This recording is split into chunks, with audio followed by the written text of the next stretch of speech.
UP board online classes कक्षा 12 भौतिक विज्ञान फर्स्ट एनसीईआरटी सिलेबस से पाठ नंबर फर्स्ट है वैद्युत आवेश एवं क्षेत्र।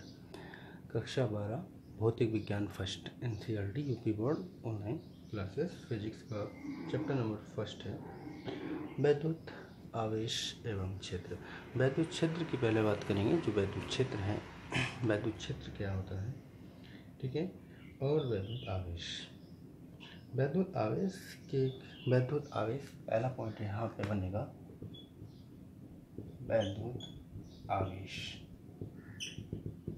वैद्युत आवेश किस प्रकार से हम प्रदर्शित कर सकते हैं वैद्युत आवेश को, या किस प्रकार से दर्शा सकते हैं। इंग्लिश में इसको कहेंगे इलेक्ट्रिक चार्ज, वैद्युत आवेश। कुछ पदार्थों को रगड़ने से उसमें घर्षण उत्पन्न होता है। कुछ पदार्थ ऐसे होते हैं जिनको अगर रगड़ा जाए तो घर्षण उत्पन्न होता है, और पदार्थों के इस गुण को पदार्थ का वैद्युत में कहा जाता है। यानी कि पदार्थों को रगड़ रहे हैं तो उसमें अगर घर्षण उत्पन्न हो रहा है या कोई रगड़ उत्पन्न होना या घर्षण उत्पन्न होना, तो ऐसे पदार्थों को वैद्युत में कहा जाता है। इस कारण इस गुण को, पदार्थों के इस गुण को क्या कहते हैं, विद्युत कहते हैं या इलेक्ट्रिसिटी कहते हैं।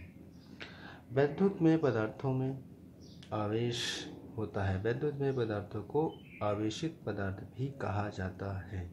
जो वैद्युत में पदार्थ होते हैं उनको क्या कहा जाता है, आवेशित पदार्थ। आवेशित पदार्थ यानी कि उनमें कोई ना कोई चार्ज उत्पन्न हो जाता है, उसको हम क्या कहते हैं, आवेशित पदार्थ कहते हैं। अब बात आती है कि इनमें घर्षण कैसे उत्पन्न होता है। कुछ पदार्थ ऐसे हैं जैसे कि सूखे बाल हैं, ठीक है। सूखे बालों को रगड़ा जाए और उसमें थोड़ा सा टेम्परेचर चेंज हो जाएगा, यानी कि कुछ ना कुछ उसमें घर्षण उत्पन्न हो जाता है। तो जैसे कि कांच, आबनूस, गंधक, लाख आदि को रगड़ने पर हल्की वस्तुओं को अपनी ओर आकर्षित करने लगती हैं। कुछ ये पदार्थ हैं, इनको रगड़ते हैं तो अपनी ओर हल्के पदार्थों को, छोटे छोटे पार्टिकल्स को अपनी ओर आकर्षित करना शुरू कर देती हैं। यानी कि रगड़ने से इनमें आवेशन आ जाता है, यानी ये आवेशित हो जाते हैं, ठीक है। तो कुछ ना कुछ इनमें चार्ज आ जाता है। ऐसे पदार्थ वैद्युतमय पदार्थ कहलाते हैं, और वैद्युतमय पदार्थों को आवेशित पदार्थ भी कहा जाता है। अब आता है आवेश। आवेश क्या है? आवेश दो प्रकार का होता है। एक होता है धन आवेश और दूसरा होता है ऋण आवेश। धन आवेश एंड ऋण आवेश। आवेशित पदार्थों पर उत्पन्न होने वाला आवेश दो प्रकार का होता है, जैसे धन आवेश और एक ऋण आवेश। धन आवेश यानी कि पदार्थों पर उत्पन्न होने वाला पदार्थ धन आवेश और ऋण आवेश में परिवर्तित हो जाता है। धन आवेश 1.6 × 10⁻⁻19 कूलाम का धन आवेश। इलेक्ट्रॉन आवेशों में जो भी पदार्थ आवेशित होता है, कुछ ना कुछ आवेशन की क्रिया में इलेक्ट्रॉनों का आदान प्रदान होता है, ठीक है। तो आदान प्रदान उत्पन्न होता है। तो ये आदान प्रदान यानी कि आवेशों का आदान प्रदान, उनके आवेशों का आदान प्रदान उनके चिन्हों पर डिपेंड करता है, यानी कि वो धन आवेशित हैं या ऋण आवेशित हैं। यानी कि आवेश जो धनात्मक होंगे उनको धनावेश कहते हैं, और जो ऋणात्मक होंगे उनको ऋण आवेश कहते हैं। आवेशों का धनात्मक होना धनावेश और ऋणात्मक होना ऋण आवेश कहलाता है, ठीक है। जो पदार्थ धनावेशित हैं उसको धनावेश, और जो ऋणावेशित हैं उनको ऋणावेश। अब अगला पॉइंट इसमें आता है कि आवेश की परिकल्पनाएं, जैसे कि धन आवेश और ऋण आवेश एक प्रकार को, जैसे ये है धनावेश है और दूसरा है ऋण आवेश, ठीक है।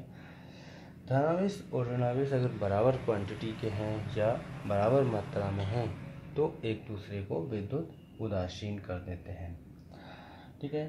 एक धनावेश और एक ऋण आवेश एक दूसरे को आकर्षित करता है। एक दूसरे को क्या करते हैं? आकर्षित करते हैं। और दो समान आवेश, जैसे कि दोनों धनावेश हैं, तो क्या करेंगे? प्रतिकर्षित करेंगे। और दो ऋण आवेश हैं, वो भी आपस में प्रतिकर्षित करते हैं।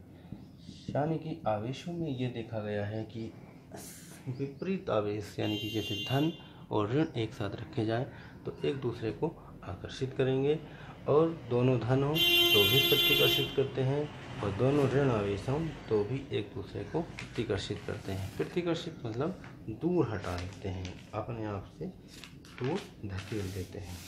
ठीक है।